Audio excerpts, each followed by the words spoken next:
Oscar was offered an interesting project at work, but it was required to leave the city for several weeks. His wife Lily didn't want to part with her husband, but the job was well paid. Oscar packed his things and left. He called Lily every evening and they spoke about how their day had gone. However, the project was growing and it took a lot of time. Video calls became less frequent because Oscar was tired and often lingered in the office. Lily began to grow suspicious, but she pushed such thoughts away from herself. Once, she was sitting with her friends in a cafe, and the conversation turned to the business trips of their husbands. Lily's friend Katrina said that all men use such trips to cheat.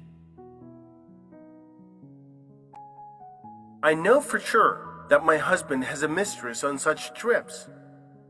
At first, I was jealous and fought, but why hurt myself? The main thing is that he comes back with gifts for me and earns good money."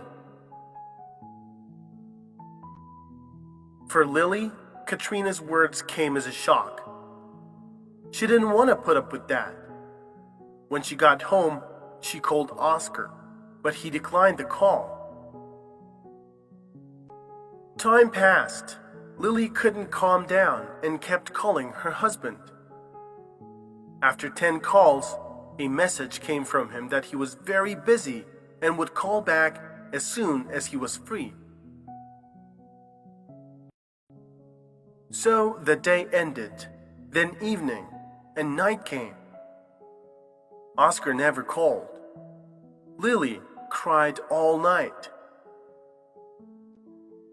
In the morning, she dialed her husband, and he answered. Lily made a quarrel. "Do you think I'm so stupid and don't understand the kind of projects you have? I know you were with another girl." Oscar looked confused. He tried to explain, but Lily hung up.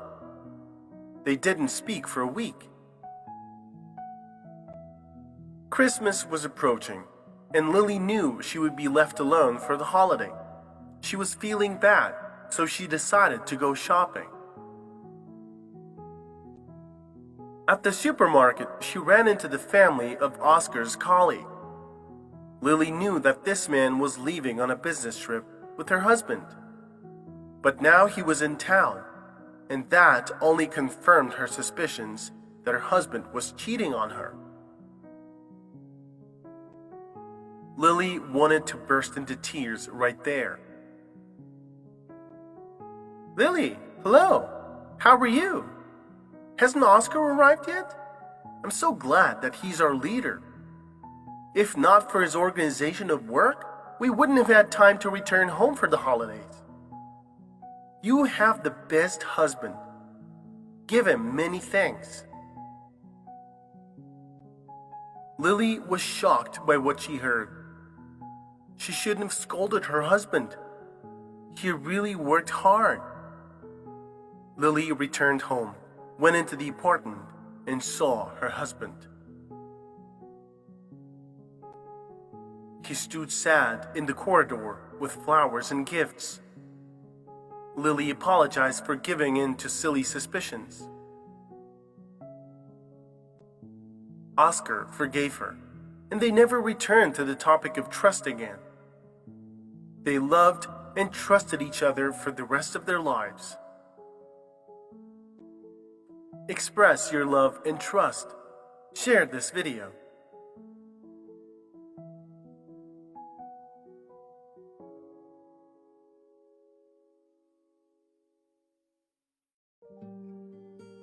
That evening, joyful Helen went into her daughter's room to praise her after talking with the class teacher. Martha was doing her homework at that moment. She was diligently writing something down in a notebook. "Mrs. Gray called. She praised you very much. I wanted to tell you that you're just so smart.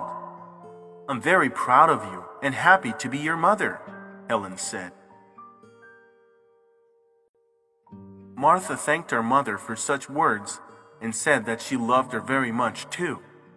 But in her words, Helen caught notes of sadness, so she hurried to find out what had happened and if she could help her in anything.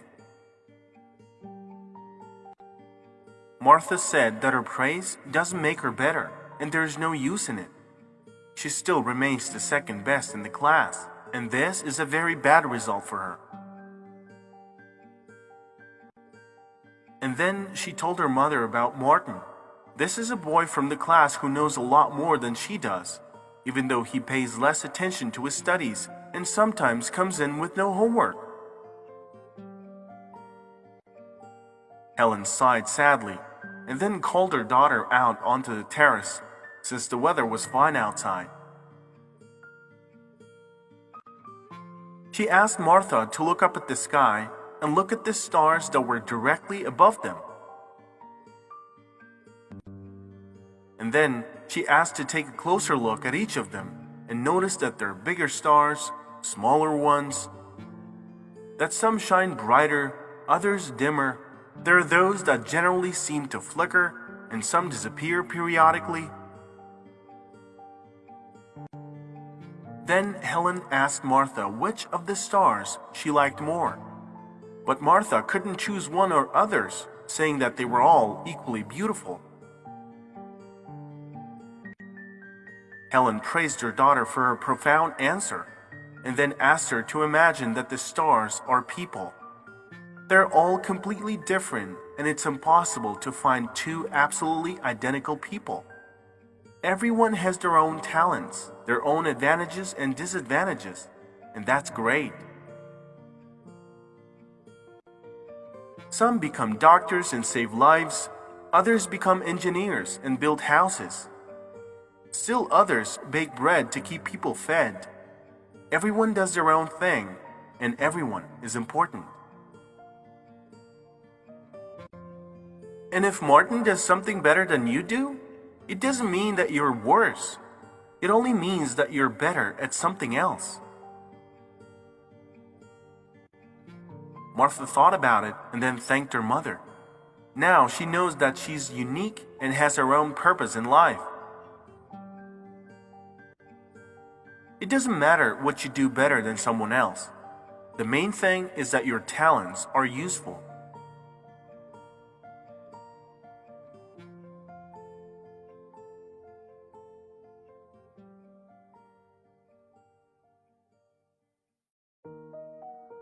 A truck crashed into Jasmine's car at an intersection. The girl survived, but her hand had to be amputated. Then there was recovery, work with a psychologist, prosthetics. Jasmine started to feel depressed. Even the insurance money didn't comfort her. She just didn't spend it. She couldn't accept the loss of her hand. She was very shy about the prosthesis and even wore gloves in the summer. Before the accident, Jasmine worked at a bank. Having mastered the prosthesis, she returned there.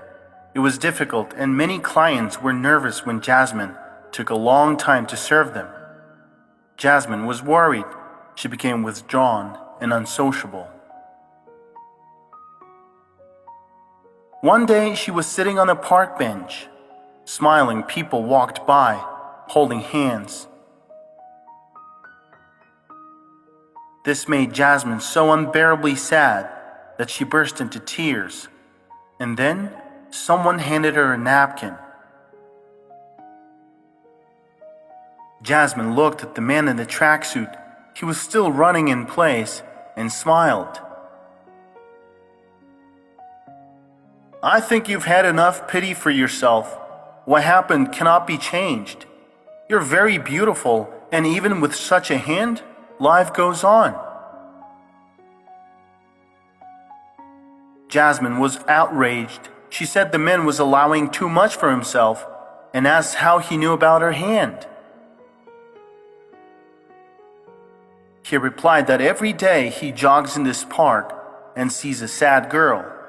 You don't often see people wearing high open-wear gloves in the summer, so the prosthesis is noticeable. Of course, it's easy for you to say, answered the girl. You have a busy life, all your limbs are there, and therefore you're such a smart advisor. The man sat down on the bench and pulled the bottom of his trouser. There was a prosthesis under it. Jasmine was shocked. She asked how the man lost his leg. He replied that a tiger had escaped from the cage in the zoo. He wanted to attack the girl, but the man stood up and lost his leg. Jasmine's jaw dropped. The man laughed and replied that he was joking and lost his leg at a construction site. A part of the crane fell on his leg, and his name is Dennis.